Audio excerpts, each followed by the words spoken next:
क्या आपने कभी रात को देर तक फोन पर स्क्रॉल करते हुए पाया है और फिर महसूस किया कि कई घंटे बीत चुके हैं और अब आपको नींद नहीं आ रही? नमस्ते दोस्तों, मेरे चैनल पर आपका स्वागत है। आज के वीडियो में हम यह जानेंगे कि देर रात स्क्रीन टाइम आपके नींद की गुणवत्ता पर कैसे असर डालता है। अगर आपको सोने में मुश्किल होती है या आपको पूरी रात सोने के बाद भी थकान महसूस होती है, तो आपकी स्क्रीन की आदतें इसकी वजह हो सकती हैं।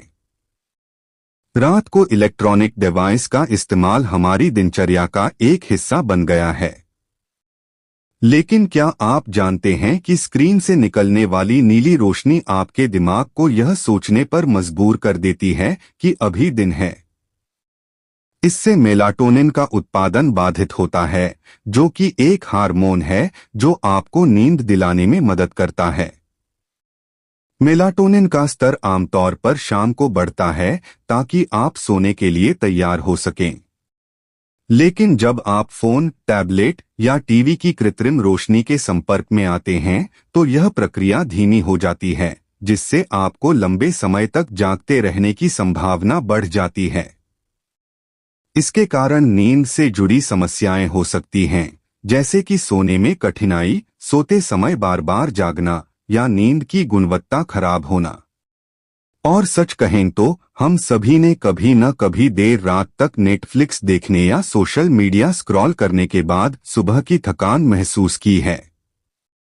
तो आप अपनी नींद की गुणवत्ता को कैसे सुधार सकते हैं? यहाँ कुछ सुझाव दिए गए हैं। 1. स्क्रीन टाइम को सीमित करें। सोने से कम 30 मिनट से 1 घंटे पहले अपने फोन या टैबलेट को दूर रखें। 2. नाइट मोड का इस्तेमाल करें। ज्यादातर डिवाइस में नाइट मोड या ब्लू लाइट फिल्टर का विकल्प होता है, जो आपकी आंखों पर प्रभाव को कम करता है। 3. सोने का एक रूटीन बनाएं। सोशल मीडिया पर स्क्रॉल करने के बजाय कोई किताब पढ़े या ध्यान करें, ताकि आपके दिमाग को यह संकेत मिले कि सोने का समय आ गया है। देर रात स्क्रीन टाइम मेलाटोनिन के उत्पादन को बाधित करके आपकी नींद को नुकसान पहुंचा सकता है। इस्लाम में भी अच्छी नींद की आदतों को प्रोत्साहित किया गया है, जिसमें पैगंबर मोहम्मद TDUH ने जल्दी सोने और गतिविधियों में संतुलन रखने की सलाह दी है। स्क्रीन टाइम को सीमित करना इस्लामी परंपरा के साथ मेल खाता है, जिसमें जल्दी सोना, फजर की नमाज को प्राथमिकता देना और मनोरंजन में संतुलन बनाए रखना शामिल है। सोने से पहले दुआ, जिक्र और स्पष्ट इरादे रखना उपकरणों से ध्यान हटाकर आध्यात्मिक भलाई पर ध्यान केंद्रित करने में मदद करता है। इस्लाम समय के सदुपयोग पर भी जोर देता है, जिससे अनावश्यक ध्यान भंग करने वाली चीजों जैसे देर रात का अत्यधिक स्क्रीन टाइम को कम किया जा सके।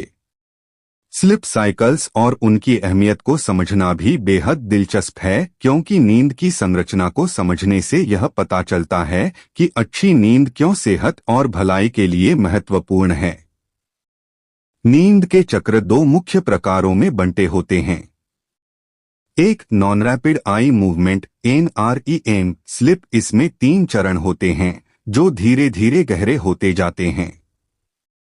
2. Rapid eye movement REM slip. यह वह चरण होता है जिसमें ज्यादातर सपने आते हैं।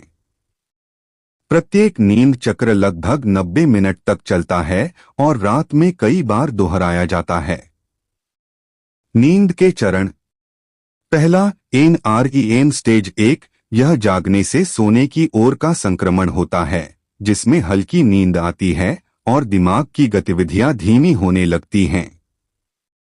दूसरा, NREM स्टेज 2। इसमें आप गहरी नींद में होते हैं, शरीर का तापमान गिरता है, हृदय गति धीमी होती है और मस्तिष्क की तरंगों में सक्रियता बढ़ जाती है। तीसरा, NREM स्टेज 3। इसे गहरी नींद या स्लो वेव स्लिप कहा जाता है और यह एक पुनर्योजी चरण होता है। इस दौरान ऊतक की मरम्मत, मांसपेशियों की वृद्धि और प्रतिरक्षा कार्य मजबूत होते हैं। अब REM स्लिप गहरी नींद के बाद REM नींद होती है। इसमें दिमाग अधिक सक्रिय हो जाता है और सपने आते हैं। रेम स्लिप याददाश्त को समेकित करने, भावनात्मक प्रसंस्करण और संज्ञानात्मक कार्यों में महत्वपूर्ण भूमिका निभाती है। अब हम जानेंगे कि नींद के चक्र क्यों महत्वपूर्ण हैं। याददाश्त और सीखने में सहायता। रेम स्लिप याददाश्त और सीखने की प्रक्रिया को बेहतर बनाती है, जिससे नया ज्ञान संग्रहित होता है। शारीरिक पुनर्स्थापन NREM चरण, खासकर गहरी नींद, शारीरिक पुनरुत्थान के लिए आवश्यक होते हैं, जिसमें कोशिका की मरम्मत, मांसपेशियों की वृद्धि और प्रतिरक्षा कार्य शामिल होते हैं। भावनात्मक स्वास्थ्य। रेम स्लिप भावनाओं को नियंत्रित करने में मदद करता है। खराब रेम नींद को अक्सर चिंता और अवसाद जैसी मानसिक समस्याओं से जोड़ा जाता है। संज्ञानात्मक कार्य। नींद के चक्र फोकस, सतर्कता और समस्या समाधान क्षमताओं को बनाए रखते हैं। नींद की कमी से चक्रों का अभाव संज्ञानात्मक प्रदर्शन को बाधित कर सकता है। अब हम स्वस्थ नींद के चक्र का समर्थन कैसे कर सकते हैं, इस पर ध्यान देंगे। नियमित नींद का समय। एक निश्चित समय पर सोना और उठना संतुलित नींद के चक्र को बनाए रखने में मदद करता है। Slip hygiene. एक शांतिपूर्ण सोने की दिनचर्या और नींद के लिए अनुकूल माहौल बनाएं। अंधेरा, शांत, ठंडा कमरा। सोने से पहले उत्तेजक पदार्थों से बचें। सोने से पहले कैफीन, अल्कोहल और भारी भोजन से परहेज करें ताकि नींद के चक्र में बाधा न आए। अच्छी नींद आपके समग्र स्वास्थ्य और भलाई के लिए अत्यधिक महत्वपूर्ण है। इसलिए सोने से पहले स्क्रीन टाइम को कम करके आप अपनी नींद की गुणवत्ता को सुधार सकते हैं और ताजगी से भरे दिन की शुरुआत कर सकते हैं। देखने के लिए धन्यवाद। अगर आपको यह वीडियो मददगार लगा हो तो लाइक बटन दबाएं और सेहत और स्वास्थ्य पर और जानकारी के लिए सब्सक्राइब करें। मुझे कमेंट्स में बताएं कि आप सोने से पहले अपने स्क्रीन टाइम को कैसे मैनेज करते हैं। मिलते हैं अगले वीडियो में।